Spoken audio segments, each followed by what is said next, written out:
I know you like Gate Killer. Hey, anyway, I'm here with my buddy Brandon Johnson from the GPAA, and as you guys know, I'm Shannon with AMRA. And anyway, I think it's really cool that we've got the president of the GPAA up here, and we're going to go mining today. So we got a pretty cool day planned for you, and what we're going to do is we're going to go down to one of the claims. As you can see, we're up at the shop, and there's no water up here. I was at the claim yesterday, and there's no water in the creek. So, you know, normally people would think, okay, well, heck, I can't mine. We want you to think outside of the box on this, because I'll tell you, Don and I shot a video in this creek a couple of months ago, and there was really good water, and when we were working it, it was all chocolate milk and you couldn't see. When I went in yesterday, some of those areas that we were digging out, now that there's no water, you can see the cracks. And so what we're going to do is we're going to take some buckets, a bunch of crevice tools, some, you know, shovels and things of that nature, and then we're going to load up those buckets. We'll classify them down to probably 1/4 inch, and then we're going to bring them back here to the shop. We're going to run it through the cube. So anyway, that's the game plan, and we know there's good gold there. So what do you think? Let's get to it. I'm looking forward to it. Can't wait. Let's do it. Well, guys, we're down here in the spot. We're actually pretty close to the road, and we're back from the load mine. And I want to explain why we're going to dig in this area and how we're going to do this. There's no water in the creek now. And so what Brandon and I did is we just brought in a tub and just a little hand shovel, and then some brushes and a 1/4 inch classifier. We have pulled gold out that is about this size. I've never really found anything bigger, so I think we're going to be okay with that. And then we just brought some buckets. Since we don't have water, we're not going to process it here. We're going to take it back to the shop later, and we'll show you that when we run the cube. But where we were digging before and shot the last video, there's all these cracks down in here that are now exposed that we can see and we can get to that aren't under muddy water. And so what Brandon and I are going to do is just basically with crevice tools, we're just going to dig out those cracks, classify it down, fill up the buckets, throw those in the trailer, haul them over to the shop, and then we're going to run the cube in the pond and process it there. So I guess we're just going to get to work. That's how you run this stuff when it's dry.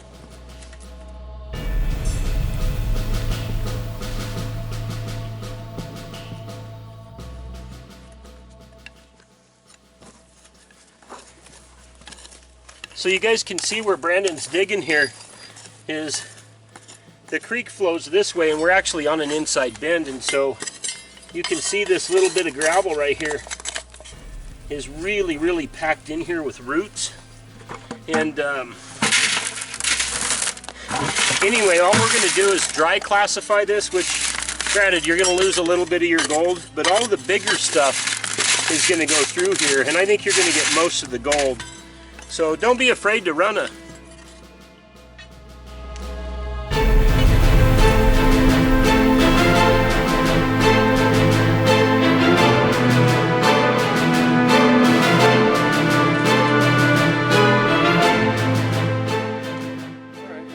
We started working this little bit of bedrock, working down the cracks.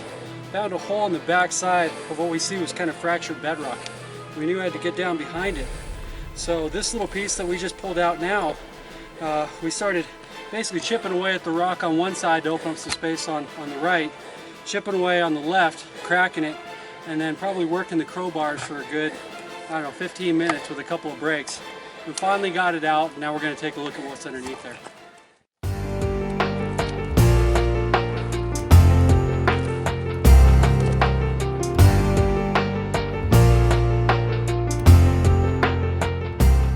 So what we've done here is we finally got all these teeth, they're like molars, and we extracted them from the bottom of this hole. And when we got down here, there's a whole lot of blue clay, which is actually kind of a good indication, because the gold will either sit on top of the clay or it'll go below it if it can work its way around underneath it. And then you'll probably have some material that has been there longer than the clay, which up here is typically it's fire ash. Really super fine ash, like when the rim fire and back in the telegraph fire and going back through history. So that's really, and it's also a breakdown of soils, but you can see the ash layers in here, and so this is pretty good, and I have a feeling this is going to be really rich, and I'm excited about it. So we'll dig this stuff out, fill up the buckets, and we'll go run this and we'll show you guys what we get. But it's hotter than hell out here. Yeah, it is. Dripping sweat. Hey guys, I want to explain something to you. You know, I use the term old ground frequently, and what we refer to in old ground, and I'm going to show you a little bit of that in a second, is ground that's never been touched. You know, pre 1850 up in this spot anyway. And the old timers, when they worked this, you got to understand, is they were digging in the creek here, and it was muddy and they couldn't see, and it was probably in the winter time, and a lot of these areas they just couldn't see what they were doing, and so they got into certain areas and they may have missed a 5 foot by 5 foot patch, and or that you uncover these and they just didn't move all the bedrock or whatever it took to get down to the bottom. And that's what we've just found here. And you look for that ground that's really super orange looking, that it looks like a rusty old nail or something, and that's indicative of what we just pulled up here. And I'll show you this, but this is the color that you're looking for.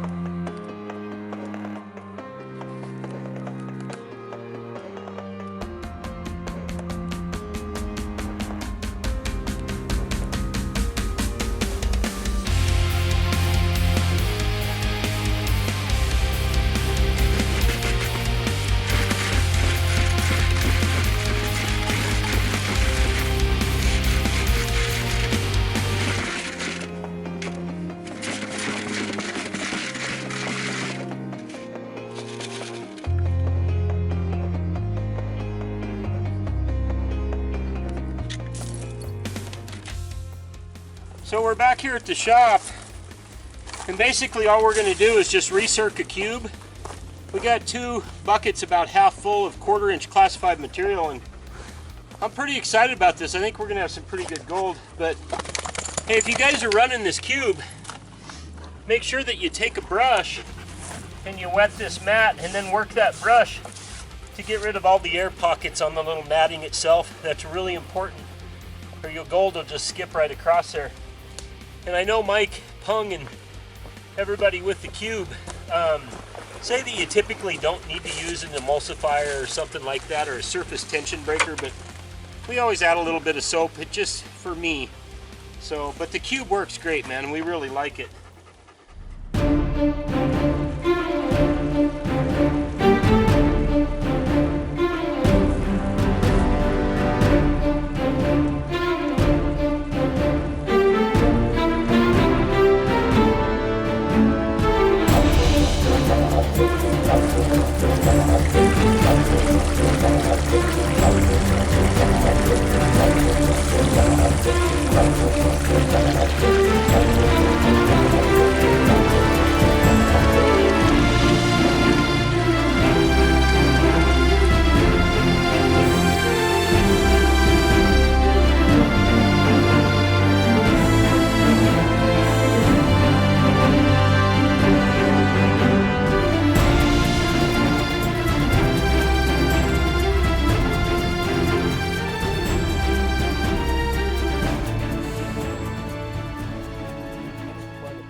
Guys, we decided to come back over to the house just because it was so dang hot at the shop, and we just brought the little cons, the pan of concentrates, and Brandon's going to pan that out. So we know that there's really good gold in here and some really nice pickers. So we'll show you what we get.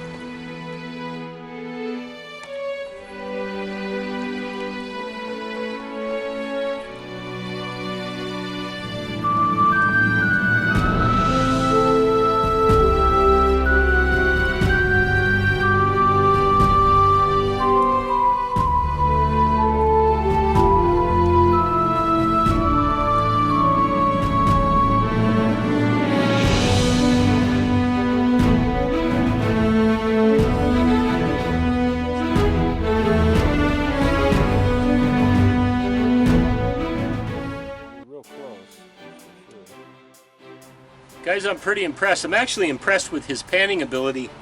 He's probably a better panner than I am, but I got to admit, man, some of this gold that we got out of there is really rough, like that piece. But we were really close to a lode mine. There was 3 lode mines actually just upstream about 1/4 of a mile, and so I'm sure some of this stuff has probably been crushed out of the ore. and then washed down, and then we were the first one to uncover that crack. But some amazing gold. That's actually a piece of gold and mercury. We thought it was lead. Yeah. That's gold and mercury. That's amalgam. Look at the size of that piece. That's pretty cool. There's some really big chunky stuff in here. So he doesn't know this, but I'm going to actually give him this gold.